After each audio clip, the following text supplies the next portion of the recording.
النبي صلى الله عليه وسلم لا تزول قدم ابن آدم حتى يسأل عن خمس عن عمره فيما أفناه وعن شبابه فيما أبلاه وعن ماله من أين اكتسبه وفي أنفقه وماذا عمل فيما علم أو كما قال النبي عليه الصلاة والسلام الزكاة قنطرة الإسلام إن الله وملائكته يصلون على النبي يا أيها الذين آمنوا صلوا عليه وسلموا تسليما اللهم صل على محمد وعلى آل محمد كما صليت على إبراهيم وعلى آل إبراهيم إنك حميد مجيد اللهم بارك على محمد وعلى آل محمد كما باركت على إبراهيم وعلى آل إبراهيم إنك حميد مجيد بلغ العلا بكماله كشف الدجى بجماله حسنت جميع خصاله صلوا عليه وآله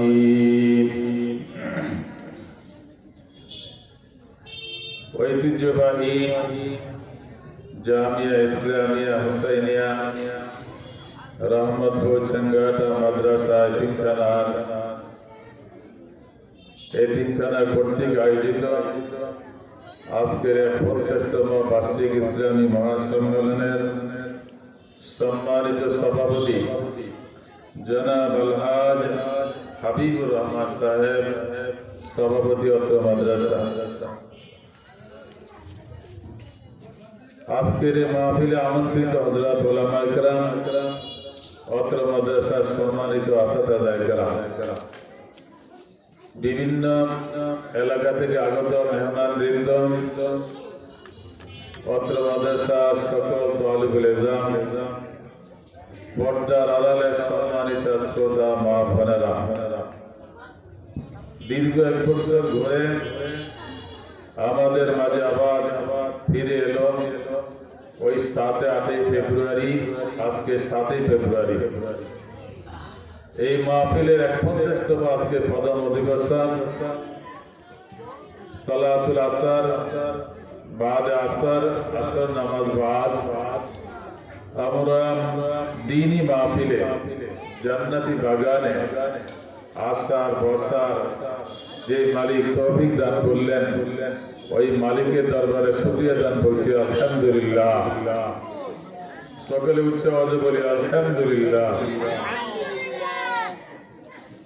মাদ্রাসার 51 বছর পূর্বে এই মাদ্রাসা প্রতিষ্ঠা যিনি করেছিলেন আমার ওয়ালিদ মুহতারাম মরহুম মগফুর আলহাজ হযরত মাওলানা ফরহাদ আহমদ সাহেব, তিনার সঙ্গে পরামর্শ দিয়ে, সহযোগিতা দিয়ে, জায়গা দিয়ে, বুদ্ধি দিয়ে আজকে যারা দুনিয়া ছেড়ে গেলেন সকলের রুহে মাগফিরাত কামনা করে আমি আমার কথাটুকু শুরু করতে যাচ্ছি। আল্লাহ পাক যদি তৌফিক দান করেন, বাকি মালিকের সাহায্য। মাহফিল দ্বীনি কথা হবে, দ্বীনি কথা বলা হবে, দ্বীনি কথা শোনা হবে। মাহফিলের প্রয়োজনীয়তা অনেক বেশি। এই জন্য আজকে বিভিন্ন জায়গা থেকে বিজ্ঞ অভিজ্ঞ হযরত ওলামা কিরাম তশরিফ আনবেন। প্রিয় এলাকাবাসী, আপনারা প্রথম কথা শুরুতে বলতে যাচ্ছি, সকলে আমরা আমাদের ব্যস্ততাকে একদিকে রেখে এই 2 দিন আমরা সময়টুকু গুরুত্বের সাথে দেখব। মাহফিলে জমে জমে বসবো, নেক নিয়তে বসবো। এই মাহফিল অনেকের জন্য চির জীবনের শেষ মাহফিল হতে পারে। গত মাহফিল যারা ছিলেন, আজকের এই মাহফিল অনেকের নাই। আজকের মাহফিলে যারা আছি, আগামী মাহফিলে অনেকে হয়তো থাকবো না। এই জন্য আমাদের এই গ্রামে যত লোক আজকে বাসতলা, গাছতলা, পুকুর পাড়ে, যত লোক মসজিদের পাশে, রাস্তার পাশে, গোরস্থানে যদি সম্ভব হতো আসা, তাহলে মাহফিল পরিপূর্ণ হয়ে যেত সব লোকের উপস্থিতিতে। আল্লাহ তাআলা সকল কবরবাসীকে কবর দেশে মাফ করুন, সকলে বলি আমিন। পর্দার আড়ালে মা বোনেরা, আপনাদের প্রতি জোরালো অনুরোধ, কয়েকটা কথা বলার ইচ্ছা, মালিক যদি সাহায্য করেন। এই জন্য আপনারা যদি কথাগুলো শোনেন অনেক উপকৃত হবেন, আমার আশা। এই মাহফিল শোনা কারো হয়তো চিরজীবনের শেষ মাহফিল শোনা হতে পারে। গতকাল ছোট জরিপুরের আব্দুর রহমান বরহুম ওনার স্ত্রী রফিক ভাই রহমান ফজর নামাজ পড়লেন, অবস্থায় পড়ে গেলেন, আর বিকাল টাইম অন্তকাল হয়ে গেল। এই জন্য মা বোনেরা যারা আছেন, কার কোন সময় শেষ বিদায় ঘন্টা বেজে যায়। এই জন্য মাদ্রাসা কর্তৃপক্ষ প্রতি মাহফিলে এক একজনকে এক একটা বিষয়ের উপর আলোচ্য বিষয় দিয়ে থাকেন। আসলে আমি স্থানীয়, আমার কোনো আগে ইচ্ছা ছিল না এই মাহফিলে কিছু বলার ইচ্ছা। বাইরা মেহমান যারা তারাই বলবেন। এরপরেও যেহেতু নাম দিচ্ছেন, আমাদের মাদ্রাসা কর্তৃপক্ষ এক একজনকে একটা মওযু আলোচ্য বিষয় দিয়েছেন। আমার নামের সামনে লিখছেন যাকাত সম্পর্কীয়, যাকাতের উপকারিতা, যাকাত দিলে কি লাভ, যাকাত না দিলে কি ভয়াবহতা, এটা নিয়ে আলোচনা। আমরা মুসলমানদের মূল ভিত্তি 5টা। বুনিয়াল ইসলাম আলা খামস, শাহাদাতু আল্লা ইলাহা ইল্লাল্লাহ ওয়া ইকামাস সালাত ওয়া ইতাইজ যাকাত। এরকম ভাবে 5টা জিনিস ইসলামের মূল ভিত্তি। এর মধ্যে নম্বর 1 হলো লা ইলাহা ইল্লাল্লাহ, এরপরে হলো নামাজ কায়েম করা, এরপরে যাকাত দেওয়া। আল্লাহ পাক যাকাত শব্দ যেটা, যাকাত এমন একটা শব্দ যেই শব্দের অর্থ হলো পবিত্রতা। যাকাত শব্দের অর্থ কি? পবিত্রতা। যাকাত, এই ছাত্ররা সবাই বসতে বসো না, চলে যাও। কেউ যদি হাঁটাচলা করে সব উঠে যাও, একজন হাঁটবা চলে যাও। যাকাত শব্দ অর্থ কি? পবিত্রতা। তোমরা সবাই বলো যাকাত শব্দ অর্থ কি? পবিত্রতা। যাকাত শব্দের অর্থ হলো অধিক্য, যাকাত শব্দের অর্থ হলো বরকত, যাকাত শব্দের অর্থ হলো মালিকের প্রশংসা করা। যাকাত, নামাজ যেরকম ফরজ, যাকাত এরকম ধনীদের বেলা কি ফরজ। এই জন্য ঈমানের পর সবচেয়ে যেটা দেহের সাথে সম্পর্ক, সে আমলটা হলো নামাজ। নামাজের পরেই ঘোষণা হয়েছে কি? যাকাত। এই জন্য যাকাতের অনেক গুরুত্ব। নামাজের কথা কোরআন শরীফে 82 জায়গা আছে, যাকাতের কথা 32 জায়গায় যাকাতের কথা বলা হয়। এই জন্য যে জিনিসটা বারবার বলা হয়, এটার গুরুত্ব বেশি না কম? সকলে বলি বেশি না কম? বেশি। এই জন্য যাকাত আল্লাহ তাআলা কেন ফরজ করলেন? যাকাত কার উপর ফরজ? জাকাত কোন সময় ফরজ হয়, জাকাত কাকে কাকে দেওয়া যাবে, জাকাতের হকদারকে, জাকাত কাকে কাকে দেওয়া যাবে না, জাকাত না দিলে কি ভয়াবহতা, এটা অনেক অনেক বিশাল বিস্তারিত ব্যাপার যেটা কয়েক ঘন্টা বলে শেষ করা যাবে না। এই জন্য অনেক মা বোনেরা আছেন, অনেক মুরব্বীরা আছেন, যে যেখান থেকে শুনতে পাচ্ছি, তাহলে আমরা বুঝে ফেললাম যাকাত ফরজ এটা কার জন্য, যিনি নেশাব পরিমাণ সম্পদের মালিক, যিনি সাহেবে নেশাব। নেশাব কি পরিমাণ, এটাকে আমরা বুঝি।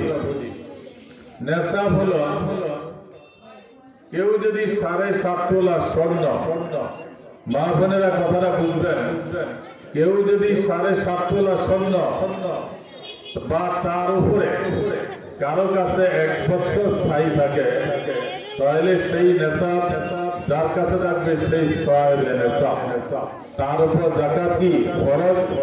যদি হাউলানে হাউল হয়, অর্থাৎ 1 বছর কাল স্থায়ী থাকে, 6 মাস পরে যদি আবার চলে যায়, জাকাত ফরজ হবে না। এই জন্য 1 বছর, সেটা কিন্তু ইংরেজি মাস না, সেটা কিন্তু বাংলা মাস না, সেটা হবে চন্দ্র মাস, সেটা হবে আরবি হিজরি সন, আরবি মাস, আরবি ক্যালেন্ডার হিসাবে চন্দ্র মাস হিসাবে যখন 1 বছর হবে, যার কাছে 7.5 তোলা স্বর্ণ থাকবে বা তার চেয়ে বেশি থাকবে, তার উপর জাকাত দেওয়া কি ফরজ। এই সহজ কথা আশা করি সব মা বোনেরা অনায়াসে বুঝতে পেরেছেন। এরপরে হলো যার কাছে 52.5 তোলা রূপা থাকবে বা তার চেয়ে বেশি থাকবে, তার উপরও কি 1 বছর যদি অতিবাহিত হয়, তার উপর জাকাত ফরজ। এরপর কারো কাছে যদি 7.5 তোলা স্বর্ণ বা 52.5 তোলা রূপা এই পরিমাণ টাকা থাকে, তার উপর জাকাত কি 1 বছর অতিবাহিত হলে তার উপর জাকাত কি ফরজ।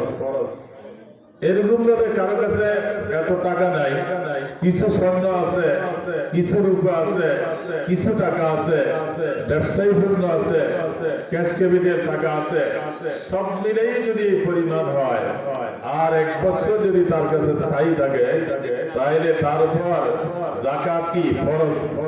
যেই দিন এই পরিমাণ নেশাব পরিমাণ মালিক হবে, সেই দিন থেকে হিসাব করে যেই দিন 1 বছর পূর্ণ হবে চন্দ্র মাস, আরবি বছর, তখনই সেই তার উপর জাকাত কি ফরজ।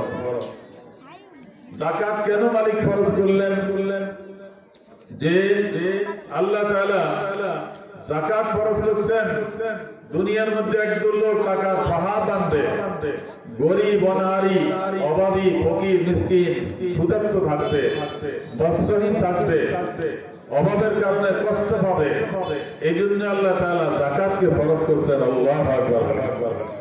এই যাকাত সত্যিকারী যদি যাকাতকে সঠিকভাবে সুষম বন্টন হয়, সঠিকভাবে যাকাত আদায় করে দেয়, আল্লাহ তাআলা কোরআনে বলছেন ওয়াকিমুস সালাতা ওয়া আতুস যাকাতা, তোমরা নামাজ কায়েম করো, যাকাত আদায় করে দাও। গরিবদের ধারে ধারে গিয়ে যাকাত আদায় করো। এই আয়াত দ্বারা যাকাত ফরজ হলো। 32 জায়গায় যাকাতের কথা আল্লাহ পাক বলছেন, অনেক জায়গায় নামাজের সাথে সাথে যাকাতের কথা বলছেন। আর্থিক ইবাদত হলো যাকাত, দৈহিক ইবাদত হলো নামাজ রোজা, আর্থিক ইবাদত হলো যাকাত হজ। 3টা ইসলামের মূল ভিত্তি সব মুসলমানের জন্য। যাকাতের জন্য শর্ত হলো মুসলমান হওয়া, কাফেরের উপর যাকাত ফরজ না, আকিল হওয়া, প্রাপ্তবয়স্ক হওয়া, বালেগ হওয়া, নাবালেগের উপর যাকাত ফরজ না। এরপর এইভাবে গোলামের উপর যাকাত ফরজ না, আজাদ হওয়া। এই জন্য এই যাকাত আল্লাহ তাআলা ফরজ করছেন, গরিবদের একটা হক রাখছেন। আজকে কুমিল্লা জেলা যদি হিসাব করা হয়, দেখা যাবে এমন হবে 1 কোটি কোটি টাকার মালিক কমসে কম কুমিল্লা জেলা হবে। 1 কোটি কোটি টাকার মালিক যদি হয় তাহলে 2,500 কোটি টাকা এই জেলায় যাকাত ফরজ হবে। এই জেলায় যাকাত ফরজ হবে 2,500 কোটি টাকা। 2,500 কোটি টাকা যদি প্রতি বছর কুমিল্লা জেলায় গরিবদের মাঝে বন্টন হয় তাহলে কুমিল্লা জেলায় আর কি গরিব থাকবে? আল্লাহু আকবার। এই জন্য যাকাত অকট্য ফরজ। অকট্য ফরজ যারা সাহেবে নেশাব, কথা বুঝতে পেরেছি আমরা? মা বোনেরা বুঝেছেন?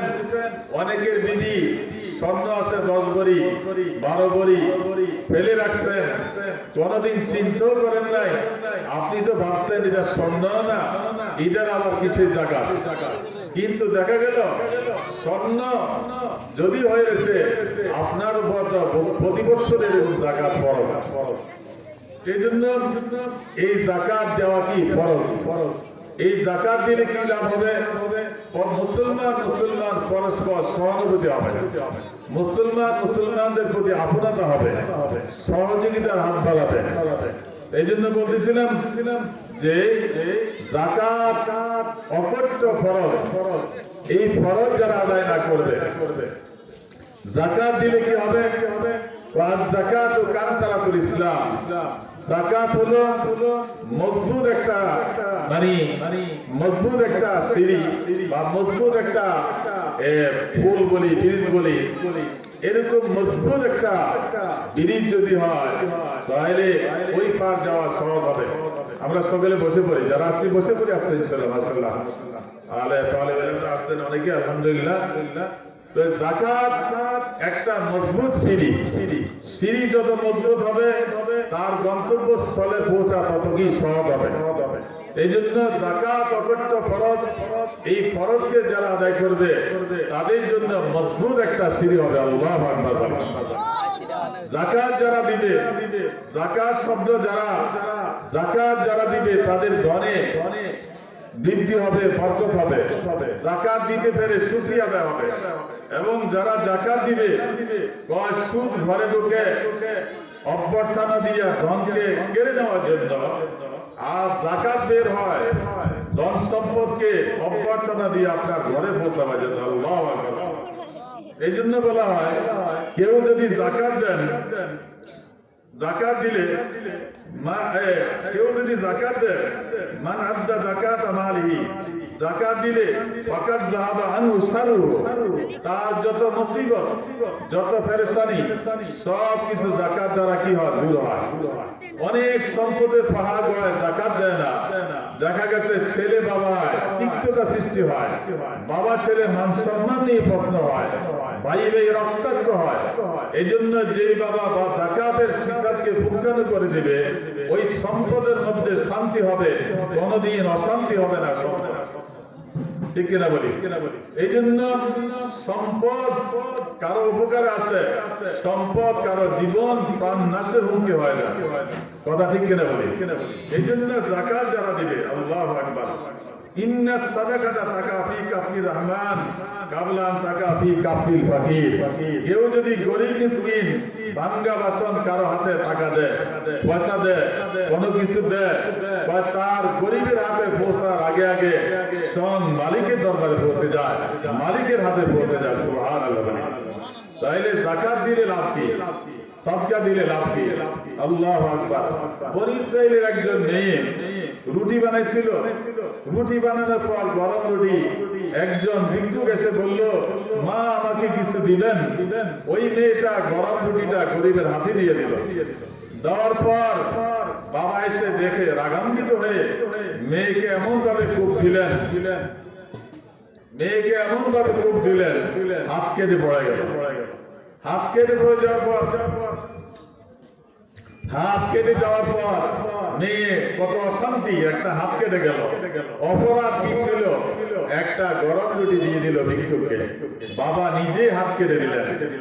পরে বাবা এমন অভাবী হলো, অভাবে ওই ধনী বাবা মরে গেল। মরে যাওয়ার পর ওই মেয়েটা পরে অভাবের কারণে মানুষের ধারে ধারে হাত পাতত।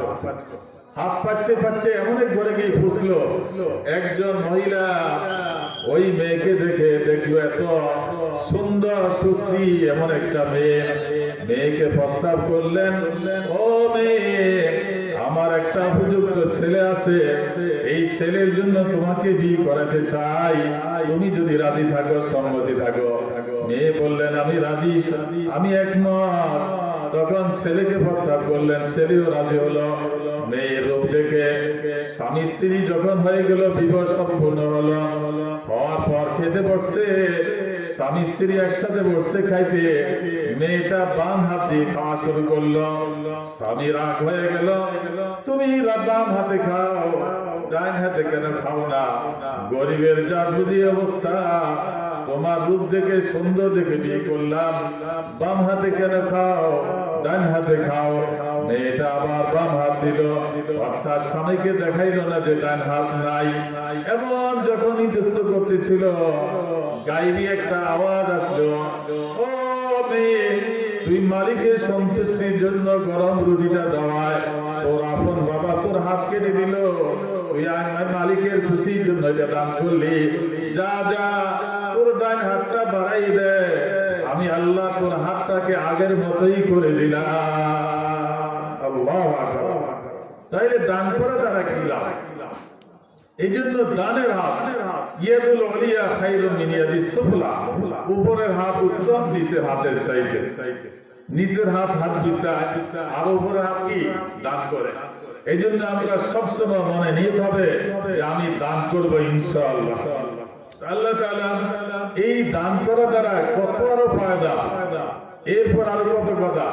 তার আগে বলি যে যাকাত যারা দিবে না তাদের কি পরিণাম হবে। ধনের মালিককে সকলে বলি, এই ধন যে আপনাকে আমাকে দিল, এটা কে দিলেন? সকলে উচ্চ আওয়াজে বলি, কে দিলেন? ছাত্ররা বলবে না, কার নাম বলবা? কে দিলেন? আল্লাহ। আল্লাহ পাক দিলেন। তাহলে যে আল্লাহ দিলেন সে আল্লাহ কেড়েও নিতে পারেন, পারেন কিনা? আজকে আল্লাহ দিলেন, কালকে নিতেও পারেন। এই জন্যই আল্লাহ তাআলা ধন দিলেন। ধন দিয়েছেন বলে যে আমি মালিক হয়ে গেলাম। মিশিং, যে মিশিং দিয়ে টাকা বানানো হয়, ওই মিশিং কি বলবে টাকার মালিক আমি? না, বলবে কি যিনি মিশিং বসাইলেন তিনি মালিক। তা আপনি আমি কয়েকদিনের জীবনের জন্য টাকা পয়সার মালিক। আল্লাহু আকবার। আমার আপনার ইন্তেকালের পর এই টাকা বাক্সুর হয়ে যাবে। আর আমি এখন যদি কালকে গরিব হতে পারি কিনা বলি। এই জন্য দম থাকতে আল্লাহ রাস্তা দান করা, শক্তি থাকতে ইবাদত করা। তো ধন আছে এখন, কালকে নাও থাকতে পারে। ধন যদি থাকে হজ ফরজ হলে তাৎক্ষণিক হজ করো, কারণ বিলম্ব করলে তুমি কালকে গরিব হয়ে যেতে পারো। কথা ঠিক কিনা বলেন না? মান আরাদাল হজ্জা ফালিয়াতাআজ্জাল, যেই হজের আশা করে সেই জন্য জলদি করে। কেউ ধনী হয়ে যদি হজ না করে ফরজ হলে পরে গরিব হয়ে গেল, তার উপর হজের ফরজিয়াত পাওয়া থাকে। এই যে হজ ফরজ ছিল এটা। এই জন্য আমি যাকাতের বেলা আরেকটা ব্যাখ্যা দিই। শুরুতে যদি সাহেব নেশাব হয়, কথার কথা মা বোনেরা পুরুষেরা বোঝেন, 52.5 তলার উপর হলে 1000 যদি ভরি হয়, রুপিয়া তোলা যদি 1000 হয়, তাহলে 52,000 টাকা যার কাছে আছে তার উপর যাকাত কি ফরজ, তার উপর কি যাকাত ফরজ।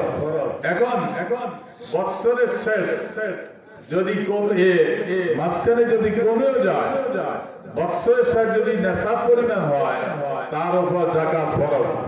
বৎসরের শুরু ছিল 52,000, বৎসরের শেষ হয়ে গেল 60,000, এখন 60,000 টাকার যাকাত দিতে হবে।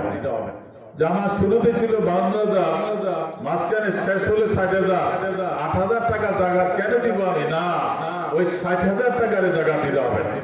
বৎসর যেদিন পূর্ণ হবে সেই দিন তার যাকাত দেওয়ার তারিখ, যাকাত ফরজ হওয়ার তারিখ। সব জিনিসের তারিখ হয়, যাকাতের একটা তারিখ। যাকাত যে আমি দিব, কারো রজব মাসে ফরজ হবে, কারো শাবান মাসে ফরজ হবে, কারো শাওয়াল মাসে হবে।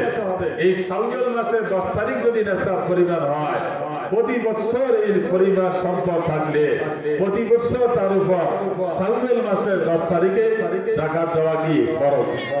আমার আপনার জন্ম তারিখ আছে, ইন্তেকালের তারিখ জানা আছে, এরকম যাকাতের একটা তারিখ আছে। যাকাতের তারিখ যে তারিখে নেশাব পূর্ণ হলো সেই তারিখে যাকাত ফরজ। একদিন যদি কেউ বিলম্ব করে ওই একদিনে যাকাত তার কাছে মানে হক থাকবে, যাকাত গরিবের হক তার কাছে জমা থাকবে। এই জন্য যাকাতের একটা তারিখ হবে। কথা বুঝে দিয়েছি সবাইকে? যাকাতের কি হবে? তারিখ হবে। বাকি হয়তো অনেকে রমজান মাসে একটা ফরজ আদায় করলে 70টা ফরজের তুল্য সওয়াব, অনেকে হিসাব করে রমজান এটা দান করে। আর যাকাত আবার অগ্রিম দেওয়া যায়, যাকাত অগ্রিম দেওয়া যায়। যাকাত আমরা দিব, কিন্তু যাকাত যারা না দিবে তাদের সম্পর্কে কোরআনে ভাষা মালিক কি বলছেন? মালিক বলছেন ওয়াল্লাযীনা ইয়াকনিজুনা আয-যাহাবা ওয়াল ফিদ্দা ওয়া লা ইউনফিকুনাহা ফী সাবিলিল্লাহ ফাবাশশিরহুম বিআযাবিন আলীম। এই আয়াত আরো লম্বা আয়াত।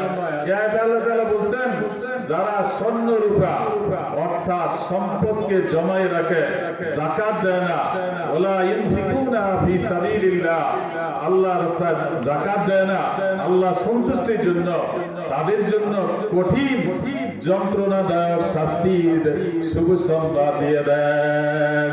অর্থাৎ ফাবাশশিরহুম, এটা কি খুশখবরি? বরং এটা তিরস্কার করে বলা হয়েছে যে তাদের জন্য কষ্টদায়ক, যন্ত্রণাদায়ক, কষ্টদায়ক শাস্তির খবরটা দিয়ে দেন। আল্লাহু আকবার।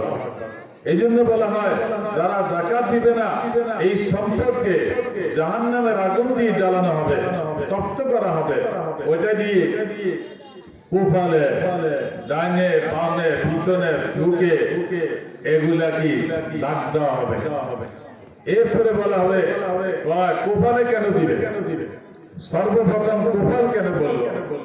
এই জন্যই বলা হয়েছে কোন গরিব যদি এসে কিছু চায় মানুষ প্রথমে মুখটা ফিরিয়ে ফেলে, গরিবে ডাকতে ভাই আমাকে কিছু সাহায্য করেন, কিন্তু প্রথমে মানুষ মুখটা ফিরায়, গাঁটটা ফিরায়।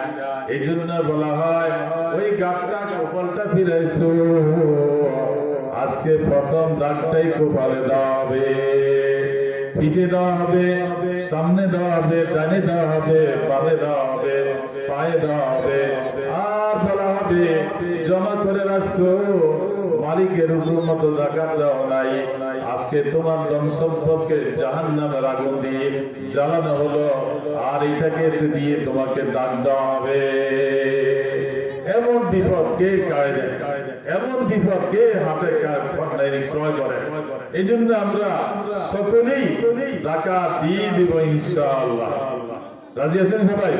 আর হাদিসে রাসূল সাল্লাল্লাহু আলাইহি বলছেন وعن ابي هريره رضي الله تعالى عنه قال قال رسول الله صلى الله عليه وسلم من اتاه الله مالا فلم يؤدي زكاته مثل له ماله يوم القيامة شجاعا أكره له زبيبتان يطبق يوم القيامة ثم يأخذ بلزمتيه ثم يقول أنا مالك وكنزك رواه البخاري।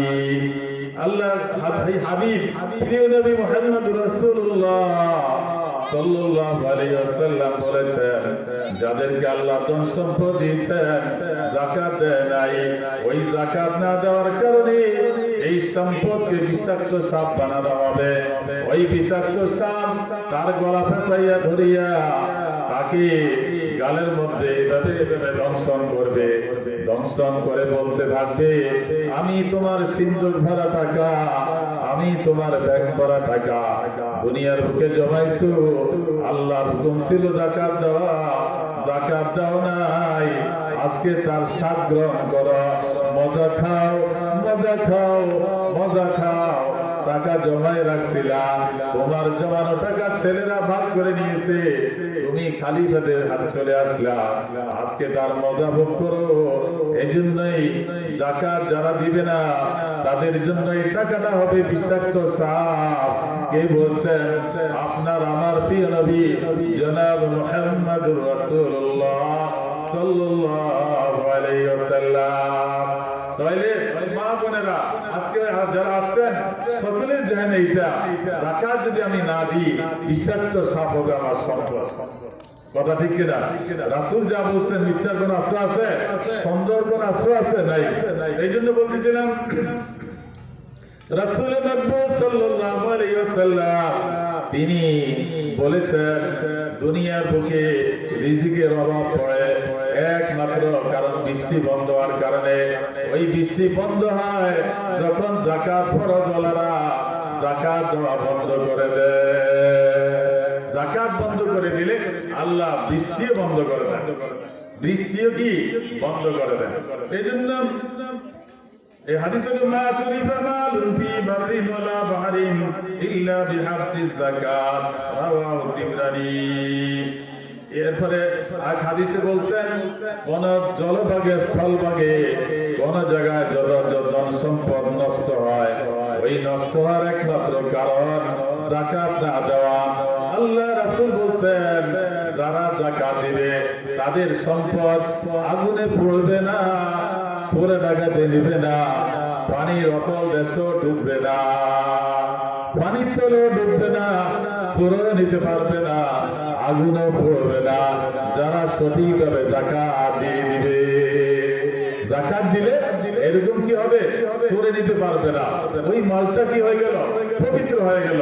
ওই মালটা আল্লাহ প্রদত্ত, আল্লাহ সাহায্য দিয়ে তার নিরাপত্তা হবে। সুবহানাল্লাহ। এই জন্য যাকাত দিলে লাভ।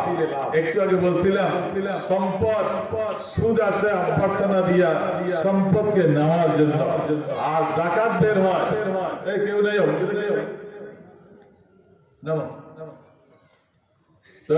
আর যাকাত বের হয়, যাকাত বের হয় সম্পদকে অভ্যর্থনা দিয়ে আনার জন্য।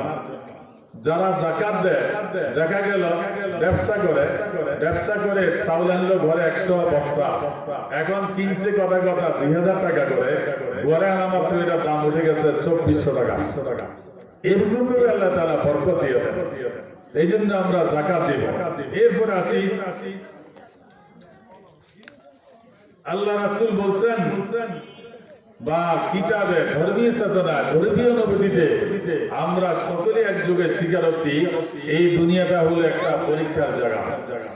দুনিয়াটা হলো কি? পরীক্ষার একটা জায়গা। এই পরীক্ষার ফলে পরীক্ষাটি হলো আমরা সকলেই। দুনিয়ার পরীক্ষায় পরীক্ষার্থী হয় যারা পরীক্ষার্থী তারা, কিন্তু দুনিয়ার মধ্যে আমরা যত লোক সকলেই পরীক্ষার্থী। আর এই পরীক্ষার পরীক্ষক হবেন স্বয়ং আল্লাহ রাব্বুল আলামিন। সুবহানাল্লাহ। পরীক্ষক হবেন কে? আল্লাহ। সকলে কার নাম দেবো? পরীক্ষক হবেন কে? ওমা ছাত্রদের বলতে পারেন আল্লাহ না। পরীক্ষক হবেন কে? আল্লাহ। পরীক্ষার সময় দুনিয়া হয় 3 ঘন্টা, আর আমাদের সকলকে পরীক্ষার সময় দিয়েছেন কাউকে 50 বছর, কাউকে 60 বছর, কাউকে 80 বছর, কাউকে 100-150 বছর। পরশুদিন এক দোয়া অনুষ্ঠানে একজন আসলেন আলেমে দ্বীন, তিনার বয়স বলে 150 বছর। বর্তমানে ওনার ছেলেরা বুড়ো হয়ে মারা গেছে, নাতিরাও বুড়ো হয়ে মারা গেছে, বর্তমান বয়স ওনার 150-র উপর। তাহলে এ হায়াতটা দান করলেন কে? আল্লাহ। এই জন্যই হায়াতের মালিক আল্লাহ। আল্লাহ পাক 150 বছর কাউকে পরীক্ষার হলে সময় দিলেন, কাউকে 1 বছর, কাউকে 1 মাস, কাউকে 1 সেকেন্ড। কেউ আছে পৃথিবীতে আসে একটা শব্দ দিয়া আবার পৃথিবী থেকে বিদায় নিয়ে যায়। ঠিক কিনা বলি? একটা শব্দ দিয়া যে সন্তান পৃথিবীতে আসে তার শব্দের হায়াতটাই পরীক্ষার হল। এরপর আসি এই পরীক্ষার হল যার আয়ুকাল পর্যন্ত সময়। এই পরীক্ষার হলে প্রশ্ন যেরকম দুনিয়া দেওয়া হয়, আমাদেরকে আল্লাহ তাআলা প্রশ্ন দিয়ে দিয়েছেন সুবহানাল্লাহ। পরীক্ষার প্রশ্ন দিয়ে দিয়েছেন। পরীক্ষার হলে যেরকম ছাত্র লেখক না হয় চুপ করে বসে থাকো, কিন্তু পরীক্ষার হলে কেউ কিছু বলে না। লিখলেও পারে, না লিখলেও কি পারে। তদ্রূপ আল্লাহ তাআলা দুনিয়া জমিনে মানুষকে এভাবে হায়াত দিয়ে চুপ থাকলেও হায়াত চলে যায়, আমল করে দাঁড়াইলেও চলে যায়। কেউ নেক আমল করলেও পারে, কেউ বদ আমল করলেও পারে, কিন্তু মালিক এই পরীক্ষার ফলাফল, দুনিয়ার পরীক্ষার ফলাফল 1 মাস 2 মাস 3 মাস পর পরীক্ষার ফলাফল দেওয়া হয়। কেউ পাস করে, কেউ ফেল করে, এই পরীক্ষার ফলাফল পাওয়া যায়। কিন্তু আল্লাহ তাআলার এই পরীক্ষার ফল ময়দান হাসরে দিবেন। যার যার এই পরীক্ষার ফল, এই প্রশ্নের জবাব দিবেন ময়দান হাসরে। বলা হবে ওই দিন পরীক্ষায় কাউকে বলবেন তুমি পাস করেছ, ও আব্দুর রহমান, ও আব্দুর রহিম, তোমার পরীক্ষা ছিল নামাজ পড়া, নামাজ পড়ছ, মাহে রমজানের রোজা রাখা, রমজানের রোজা রাখছ। তোমার পরীক্ষা ছিল ধনী হলে যাকাত দেওয়া, যাকাত দিলা। তোমার পরীক্ষা ছিল হজ ফরজ থাকলে হজ করা, হজ করেছ, তুমি পরীক্ষা পাস করছ। যাও যাও ও বান্দা, তোর জন্য আমি মালিক জান্নাত চিরকালের জন্য চিরন্তন ভাবে জান্নাতের ঠিকানায় তোর জন্য দিয়ে দিলাম। এই জন্য বলতেছিলাম দুনিয়ার পরীক্ষার ফলাফল, দুনিয়া আউট হওয়ার পর ছাত্র ইচ্ছা করলে আবার এই বছর ফেল করেছে, পরের বছর আবার পাস করার সুযোগ থাকে। কিন্তু মাওলানা কারীম এই দুনিয়ার পরীক্ষার হলে আমরা পরীক্ষা দিয়ে যাচ্ছি, 24 ঘন্টার পরীক্ষা দিয়ে যাচ্ছি।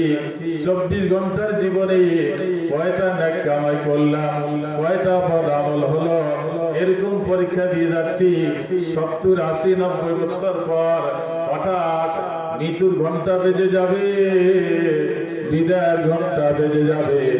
ওই বিদায়ের পর আর পরীক্ষার লেখার সময় থাকবে না, পড়ার সময় থাকবে না।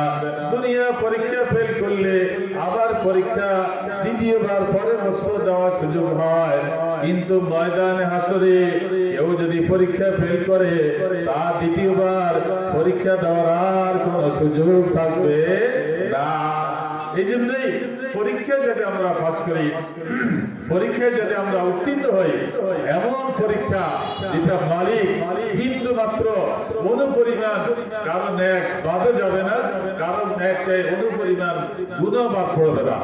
ওই পরীক্ষার পরীক্ষক স্বয়ং আল্লাহ, ওই পরীক্ষার পরীক্ষককে আল্লাহ। এই জন্য আমরা সকলে যাতে পরীক্ষা পাস করি, পরীক্ষা উত্তীর্ণ হতে পারি, আমরা যাকাত দিয়ে দিব। যাকাতের টাকা সবচেয়ে আলোচিত হলো গরিবের মধ্যে তালিবুল ইলমকে দেওয়া। একদিকে গরিবকে সাহায্য করা সওয়াব, অপরদিকে তালিবুল ইলম দ্বীনি শিক্ষা আমি সহযোগিতা করলাম। এই জন্য মাদ্রাসায়, এতিমখানায় আমরা এখানে সিংহভাগ দিব, আত্মীয় স্বজনকে দিব, নিকটতম আত্মীয় যদি কেউ গরিব থাকে তাকে দান করব। আমরা আমাদের এই যাকাত ফরজ হওয়ার মধ্যে আনন্দ বোধ করব, আমরা খুশি প্রকাশ করব যে আল্লাহ আমারে তুমি যাকাত দেওয়ার মতো শক্তি দিছ, সামর্থ্য দিছ, এই জন্য আমি শুকরিয়া আলহামদুলিল্লাহ বলি। কত গরিব ধনীদের ধারে ধারে ঘুরতেছে, আর আপনি ধনী, আপনার উচিত হবে নিজের গাড়ি তেল জ্বালাইয়া, নিজের তেল জ্বালাইয়া গরিবদের ধারে ধারে ঘুরে ঘুরে যাকাতকে আদায় করে দেওয়া। গত 1-2 বছর আগে একজন ছেলে আমাদের পূর্বপাড়, ওই ছেলেটা মসজিদে ঢুকে কাঁদতে কাঁদতে যার যার আমাকে কিছু বলতে চাচ্ছে, বারবার শ্বাস পেলে বলতে কষ্ট হয়। অপরদিকে আমি জানতে চাইলাম কি ব্যাপার, তখন কেঁদে উঠে বলল, হুজুর আপনি কি আমাকে চিনেছেন? আমি কে? আমি অমুকের পুত্র। পূর্ববার পরিচয় দিল, পরিচয় দিয়া বলল আমার মা আবুল বিরি ফ্যাক্টরি মালিকের কাছে ওই যাকাতের টাকার জন্য গিয়া প্রচুর মানুষের ভিড়ের মধ্যে পদদলিত হয়ে মানুষের পায়ে নিচে পড়ে জীবন দিয়ে গেছে। ওই জায়গায় মারা গেছে। আমার মা যাকাতের টাকার জন্য গিয়ে মারা গেছে। আল্লাহ পাক আমাকে বাঁচাই রাখলেন। আমি বেছে বেছে কি কর্ম করলাম, আমার ধারণা আমার মার মানুষের পায়ের তলে জীবনটা যাওয়ার সময় মনে হয় যে আমার জন্য দোয়া করেছেন। আর সন্তানের মায়ের পড়ে যাকাতের জন্য এসে আজকে পায়ের তলে পড়ে মারা যাচ্ছে। আল্লাহ এমন দোয়া করে গেছে। ওই ছেলেটা আমাকে বলতেছে, হুজুর এই বছর আমি কত টাকা যাকাত দিলাম, যাকাতের টাকাগুলো যখন একসাথ করলাম চোখের পানি টলটল করে ছেড়ে আমি কাঁদতেছিলাম। আল্লাহ আমার মা জননী যাকাতের টাকার জন্য গিয়ে মারা গেল। আজকে তুমি মালিক আমাকে যাকাত দেওয়ার মতো সামর্থ্য দিলা, এই জন্য আজকে যাকাতের জন্য টাকা দিলাম। এই যাকাত দিচ্ছি আল্লাহ, তুমি কি মালিক? আমি আজকে যাকাত দিই, যাকাতের টাকার জন্য আমার মা জীবন দিল। তাইলে ও মালিক এমন করতে পারেন কিনা? আল্লাহ পাক যেই যার মা যাকাতের টাকার জন্য গিয়া মানুষের পায়ের তলে পড়ে মারা গেল, আজকে সন্তান যাকাত দেয়। আল্লাহু আকবার। এজন্য মাওলানা হাবিবুর রহমান যুক্তিবাদী তিনি এই জায়গায় মাহফিল করে বলছিলেন, নদীর এপার ভাঙ্গে ওই পার ঘরে এই তো নদীর খেলা, সকাল বেলার ধনের তুই ফকির সন্ধ্যা বেলা। ধন সম্পদ হাতের ময়লা, ধন সম্পদ কাউয়া ব্যাগ বলে লাফায়। আজকে আপনার কালকে আপনার একজনের, এই তো জমিন আজকে আপনার কালকে একজনের কত মালিক হবে। এই জন্য রহমতপুর চেঙ্গাটা মাদ্রাসায় আজকে যারা জমিন দিয়ে গেলেন, মরহুম আকবর আলী মুন্সি সাহেব, এরকম হাজী শামসুল সাহেব, আজকে আরো যত লোক জায়গা দিলেন কিয়ামত পর্যন্ত তাদের নামটা থাকবে। এই জন্য দান করলে যেইটুকু দান করে গেলাম এটাই আমার, যেইটুকু খেয়ে গেলাম এটাই আমার, যেইটুকু করে গেলাম এটাই আমার। আল্লাহু আকবার। আল্লাহ রাসূল বলেছেন, রুটির ওই টুকরা যেটা খাইয়া তোমার জীবিকা জীবন বাঁচবে ওইটার হিসাব কিয়ামতে হবে না। ওইটুকু কাপড় যেইটুকু তোমার 100 টাকার, ওই কাপড়টার হিসাব হবে না। আল্লাহু আকবার বলি ওইটুকু ঘর, একতলা দুতলা একটা ঘর, রোদ বৃষ্টি থেকে তুমি বাঁচতে পারবে, এই পরিমাণ জায়গা ঘর, এটার হিসাব হবে না। বাকি যত হবে সব কিছুর হিসাব তোমাকে আমাকে আপনাকে দেওয়া লাগবে। এই এদিকে একটা হাদিস বলছিলাম, সময় নাই এই জন্য বলতেছিলাম, যখনই যেখানে সুযোগ পাবো সেখানে দানের হাত বাড়াবো। হয় 10 টাকা, না হয় 10,000 টাকা। দান করলে ধন কমে না, দান দ্বারা ধন বাড়ে। যত লোক দান করবে তার ধন বাড়বে, ধন বাড়তে থাকবে। এই জন্য দান করলে কোনোদিন ধন কমে না, কোনোদিন ধন কমে না। আমরা সকলে দান করবো একদম ইনশাআল্লাহ। এখন মনে হয় কিন্তু আমাদের আদার সময় হয়ে গেছে নাকি? সমাজ তো 2 মিনিট তো শেষ, 2 মিনিট আমি কি চাইছি ভালো জবাব দেবো। আমি যাকাত সম্পর্কে আরো হাদিস যেটা বলছিলাম এটা বলার ইচ্ছে ছিল, সময় সাহায্য করে নাই। গ্রামে গঞ্জে বাড়ি ঘরে মা বোনেরা আজকে মাহফিলে আমি কথা বলছি, আপনারা শুনছেন। আগামী মাহফিলে হয়তো আপনাদের কেউ থাকবে না, আমি না থাকতে পারি। এই জন্য আমরা সকলে মৌতের ফিকির করব, কামাই করব, আল্লাহ হুকুম মতো চলবো। পরীক্ষার হলে 100 বার পাস করতে চাইবো ইনশাআল্লাহ। আল্লাহ মাদ্রাসা কবুল করুক, সাহায্যকারী কবুল করুক। অনেক ছাত্র উস্তাদ, মাদ্রাসা আজকে আলোকিত, পরিবেশ সুন্দর, পরিবেশ ভারী, মানুষের কাছে চোখ জোড়ানো, মানুষের হৃদয়কে কলিজাকে ঠান্ডা করার মতো পরিবেশ দেখা পড়ায়। সব মিলে আমরা প্রতিষ্ঠানের জন্য দোয়া করব। আমাদের এক যুগে পুরা গ্রাম সকলের জন্য প্রতিষ্ঠান, ছেলে যেরকম আপন, মেয়ে যেরকম আপন, সকল ভাই বোন যেরকম আপন, প্রতিষ্ঠান আমাদের জন্য আপন। আল্লাহ তাআলা প্রতিষ্ঠানকে কবুল করুক, সহযোগীকে কবুল করুক।